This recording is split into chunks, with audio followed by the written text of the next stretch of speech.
Salut à tous, si vous avez envie de savoir dessiner des drapés, vous tombez bien parce qu'aujourd'hui on va dessiner ensemble en faisant une étude à partir de cette photo. Je vais vous expliquer au fur et à mesure qu'on fait le dessin comment développer un regard analytique pour pouvoir en fait au final faire un dessin qui est cohérent avec des volumes cohérents dans l'espace. Donc évidemment pour que ce cours soit super efficace pour vous, je vous invite à prendre une feuille, un crayon et à dessiner avec moi. Et sachez que 60% des gens qui suivent mes cours ne sont pas abonnés à la chaîne. Et c'est quand même dommage parce que pour vous c'est gratuit et pour moi ça fait une belle différence. Petite parenthèse pour dire un grand merci à la marque Gaumont qui m'a envoyé cette tablette qui est de grande qualité. Ils font tout un tas de produits pour toutes les bourses, de débutants jusqu'à pro. Je vous conseille d'aller dans la description et regarder un petit peu ce qu'ils font. Vous pourriez trouver quelque chose de super intéressant.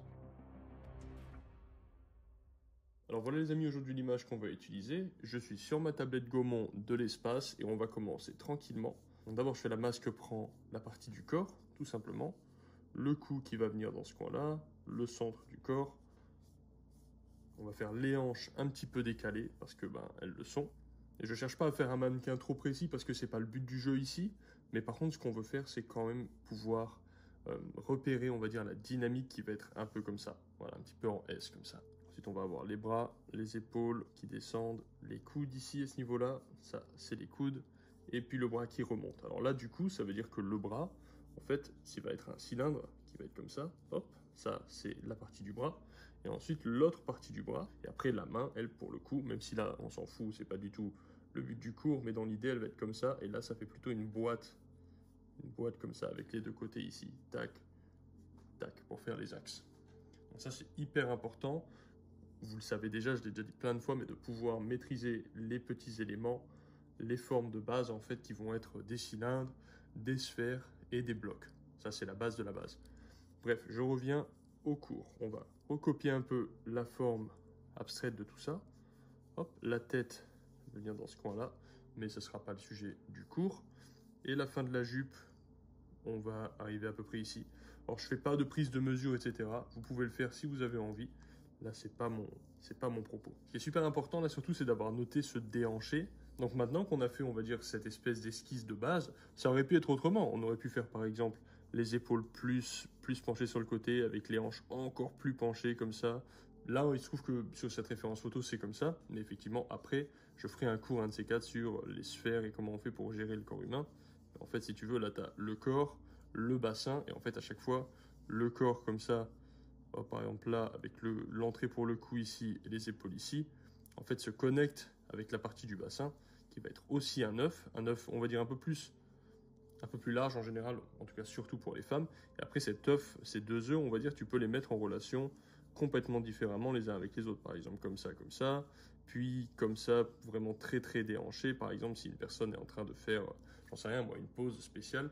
Et maintenant on va commencer avec le tissu. Donc on va avoir comme point de tension, on va les repérer un peu. On va avoir la ceinture. On va faire partir, hop, la hanche qui va sur le côté. Alors j'exagère un peu le trait, c'est clair que c'est pas aussi exagéré sur la photo, mais c'est pas grave. Là je suis pas du tout en train de faire une copie, je suis en train d'essayer de comprendre une dynamique, donc c'est cool d'exagérer un peu le trait.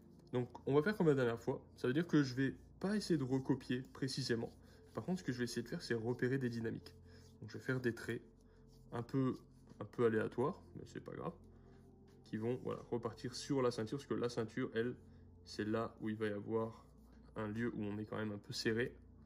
Et ça, c'est cool. Et là, je vais faire aussi un petit bourrelet sur le tissu qui n'est pas sur la photo. Parce qu'en fait, ici, tu as la ceinture qui est serrée, le corps qui est penché dans ce sens-là.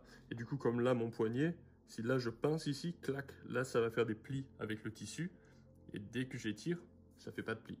Donc là, je vais rajouter un pli qui n'est pas sur la photo. Mais je prends la liberté de le faire parce que je considère que c'est cohérent. Ça va donner un effet de pincement. Et là, par contre, de l'autre côté qui va être du coup tendu comme ça, comme le côté du poignet, là, et bien là, pour le coup, pas de pli. Au contraire, on fait bien lisse.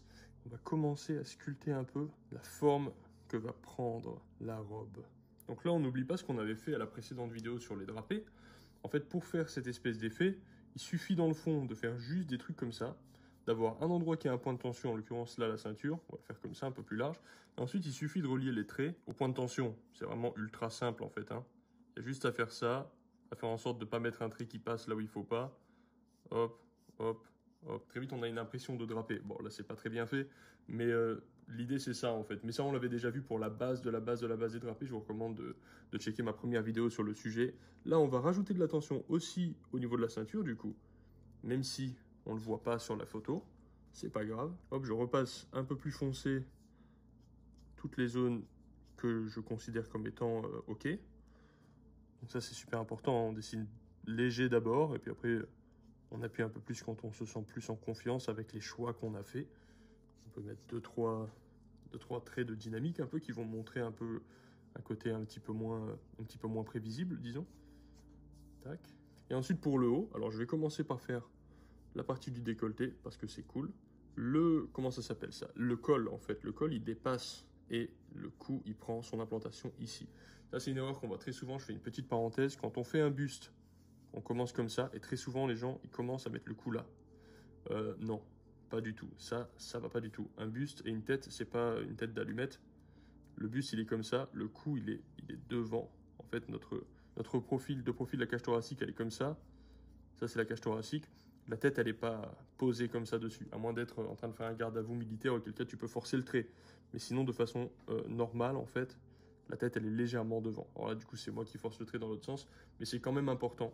Donc, en fait, le cou, la base du cou, elle est là. Elle n'est pas posée sur la sphère, elle est devant, comme ça. Bref, donc comme tout à l'heure, je vais juste recopier un peu la dynamique. Donc, on va avoir de la forme en triangle. Crac, crac. J'essaie de repérer aussi un peu les formes abstraites qui composent le dessin. Donc là, par exemple, tu as un triangle ici. Ça, ici, tu as un rectangle comme ça. C'est ça, les formes abstraites. C'est vraiment les patterns, en fait, comme un puzzle, en fait, tout simplement, qui composent le dessin. Ensuite, on va faire les poches. Les poches, c'est pareil, ça reste un objet en 3D. Donc quand, par exemple, on fait une poche comme ça, qui est posée, eh bien, la partie qui est dessus, c'est pas juste comme une enveloppe qui est comme ça. C'est vivant, enfin, c'est vivant. Ça va sortir, ça va dépasser en fait comme ça. Voilà, ou ça va dépasser comme ça. Peu importe. Ce qui compte, c'est que en fait, on puisse créer comme ça du mouvement et pouvoir changer d'inclinaison un plan. Un peu tordu pour le coup, un peu comme ça, comme du tissu quoi. Donc ça va peut-être être un petit peu plus avec des formes un peu plus aléatoires. Peut-être que là, il y aura une couture, peut-être que là, il y aura un bouton, allez savoir. Quoi qu'il en soit, l'idée, c'est que vu que c'est du tissu, il faut d'abord être capable de mécaniser ces formes avec des formes de base, et ensuite leur donner le mouvement nécessaire. Et là, on va faire l'avant-bras qui dépasse. Hop, voilà, je le dessine juste comme un cylindre. Et là, on va faire le tissu qui s'enroule autour du cylindre de l'avant-bras. Donc ça va partir d'une ellipse, en fait, qui s'enroule autour du cylindre.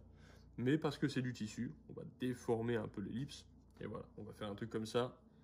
Et ensuite, on va pouvoir faire une partie du tissu qui rentre, une partie du tissu qui sort. Et là, il y a un point de tension avec le coude, comme j'avais expliqué la fois précédente. Et par conséquent, on va avoir des plis qui débarquent du coude en direction de l'extérieur, comme en perspective avec un point de fuite. Et ensuite, on va faire le deuxième avant-bras qui va être là-bas. Hop, donc pareil, je fais un cylindre. Une petite forme pour la main. Cette fois-ci, le tissu est plus plaqué sur la peau. Et il passe derrière le corps. Voilà. Je vais refaire les poches parce que les poches ne me conviennent pas du tout. La poche, on est d'accord en fait que c'est vraiment un rectangle, mais parce qu'il y a des plis, je vais faire suivre les plis. Je le fais de façon un peu aléatoire, mais finalement c'est cohérent. Hop, et ici, on va rajouter une petite ligne de tension ou deux. Et celles-ci, elles sont droites, tu vois. De ce côté-là, j'ai rajouté des lignes de tension. On voit que le tissu ici passe par-dessus la ceinture, tu vois. Le fait que là, ça coupe, ça indique que ça passe par-dessus le trait. Et là-bas, de ce côté, ça passe pas par-dessus et c'est en ligne droite. Et ça signifie qu'il y a de la tension. Alors que de l'autre côté, il y a plutôt un pincement. Voilà les amis, j'espère que c'était cool pour vous. Dites-moi si vous préférez faire des études de cas comme ça où c'est un seul modèle comme on a fait aujourd'hui, ou si vous préférez que ça aille plus vite, où on passe un petit peu sur chacun des modèles avec un petit peu moins de profondeur, et du coup il y a beaucoup plus d'exemples. Dites-moi ce que vous préférez, ça m'intéresse de connaître votre point de vue sur la question.